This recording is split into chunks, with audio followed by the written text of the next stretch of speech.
앞으로 우리가 살아갈 시대는 정답이 없는 시대라고들 하잖아요. 근데 정작 우리 아이들은 지금 뭘 배우고 있을까요? 어쩌면 우리는 아이들에게 여전히 정답 찾는 훈련만 시키고 있는 건 아닌지, 인공지능이 정말 많은 걸 대체할 미래에 지금의 교육 방식이 과연 괜찮을까? 이런 근본적인 질문을 던져봐야 할 때입니다. 그래서 오늘 이 문제의 가장 핵심이죠. 바로 한국의 대학 입시 제도에 대해 한번 깊이 들여다보겠습니다. 아마 이 질문 많은 분들이 고개를 끄덕이실 거예요. 네, 바로 대학 수학 능력 시험, 수능 얘기입니다. 이 수능 점수 하나가 거의 인생 전체를 좌우하는 것 같은 이 거대한 시스템 안에서 우리는 과연 무엇을 얻고 또 무엇을 잃고 있을까요? 바로 이 질문에서부터 오늘 이야기를 시작해 보려고 합니다. 자, 그렇다면 수능으로 대표되는 이 정답 찾기 교육, 이게 구체적으로 어떤 문제들을 만들어내고 있는지 그 한계를 한번 명확하게 짚어보겠습니다. 지금 보시는 내용들이 현재 문제점들을 딱 요약해 주는 건데요. 첫째, EBS 연계. 이것 때문에 학생들이 교재를 그냥 통째로 외우게 됐죠. 학교 수업은 EBS 문제풀이 시간이 돼버렸고요. 둘째, 킬러 문항 잡겠다고 경쟁하다 보니까 결국 누구 배만 불렸죠? 네, 사교육 시장만 엄청나게 커졌습니다. 셋째, 사탐런이라는 말 들어보셨어요? 이과갈 학생들이 점수 따기 쉽다고 사회탐구를 선택하는 진짜 좀 황당한 일까지 벌어지고 있다는 겁니다. 상황이 이렇다 보니 이젠 대학들조차 수능 점수만으로는 학생의 진짜 실력을 알기 어렵다. 이렇게 판단하기 시작한 거죠. 정말 핵심을 찌르는 말이죠. 한국교원대 김성천 교수의 말처럼 우리 사회 전체가 수능 성적이라는 단 하나의 잣대, 이 거대한 함정에 빠져 있는 건지도 모릅니다. 그러니까 이제는 이 함정에서 벗어나야 한다는 목소리가 점점 커질 수밖에 없는 거고요. 바로 이런 문제의식 속에서 경기도교육청이 아주 구체적인 대안을 내놓으면서 주목을 받고 있습니다. 그냥 이게 문제다에서 그치는 게 아니라 미래 교육을 위해 아예 판을 새로 짜보자는 제안인데요. 과연 어떤 내용인지 한번 자세히 살펴보겠습니다. 경기도 교육청의 제안은 크게 보면 이렇게 세 가지 기둥으로 되어 있습니다. 첫째, 생각하는 힘을 기르기 위해서 서논술형 평가를 도입하고, 둘째, 공정성이라는 아주 어려운 문제를 풀기 위해 AI 기술을 활용하고, 셋째, 학생의 성장 과정을 중 다 입체적으로 보기 위해 수능을 이원화하자는 겁니다. 한마디로 정답 맞추기 게임에서 벗어나서 진짜 실력을 제대로 평가해보자는 거죠. 수능 이원화, 이게 좀 생소하실 수 있으니 조금 더 쉽게 풀어볼게요.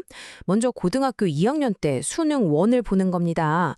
이건 공통과목 중심으로 기초 소양을 확인하는 일종의 자격고사 같은 거예요. 그리고 고3 때는 수능 2를 보는데 여기서는 자기 진로와 관련된 과목을 아주 깊이 파고들어서 종합적인 사고력을 보여주는 거죠. 그러니까 기초 역량과 전공에 대한 깊이를 둘 다 보겠다는 겁니다. 근데 여기서 진짜 흥미로운 지점은 바로 AI의 역할입니다. 생각해보세요. 논술형 평가. 이거 좋다는 건 알겠는데 항상 발목을 잡았던 게 있잖아요. 바로 이걸 누가, 어떻게 공정하게 채점하냐는 문제였죠.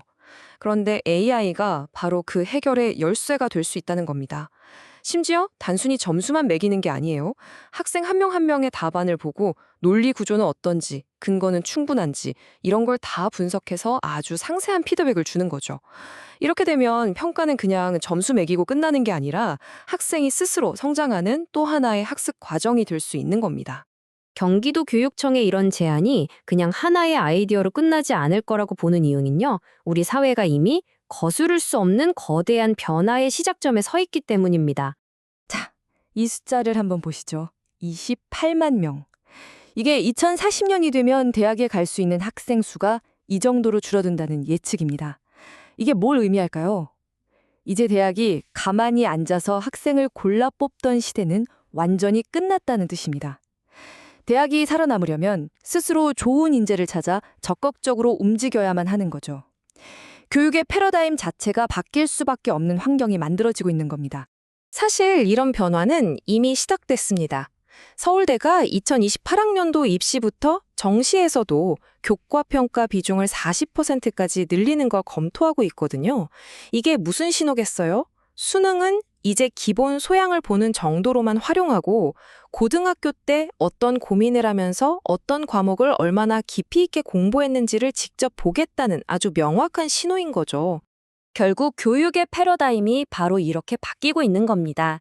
학생들을 한 줄로 쫙 세우던 상대평가에서 학생 개개인의 성취를 인정해주는 절대평가로, 정답 하나만 콕 집어내던 객관식에서 자기만의 논리를 펼치는 서논술형으로, 그리고 단순히 지식을 머릿속에 집어넣는 암기에서 비판적으로 질문하고 창의적으로 해결하는 능력 중심으로 교육의 무게중심이 옮겨가고 있는 거죠. 자, 그렇다면 이 모든 변화가 가리키는 최종 목적지는 과연 어디일까요?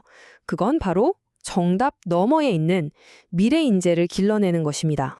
오세정 전 서울대 총장의 이 말, 정말 우리 교육의 현실을 날카롭게 꼬집고 있죠. 우리는 입으로는 계속 혁신이다, 창의성이다 외치면서 정작 교육 현장에서는 아이들을 정답 찾는 기계로 만들고 있는 건 아닌지 진지하게 돌아봐야 합니다. AI 시대에 진짜 필요한 건 정답을 빨리 찾는 능력이 아닐 테니까요. 오늘 이야기는 이 질문을 던지면서 마무리하려고 합니다. 어쩌면 지난 수십 년간 우리 교육이 놓치고 있었던 가장 중요한 것일지도 모르겠습니다. 정답 없는 시대를 살아갈 우리 아이들에게 우리는 과연 무엇을 가르쳐야 할까요? 바로 이 질문에 대한 고민에서부터 미래 교육은 시작될 겁니다.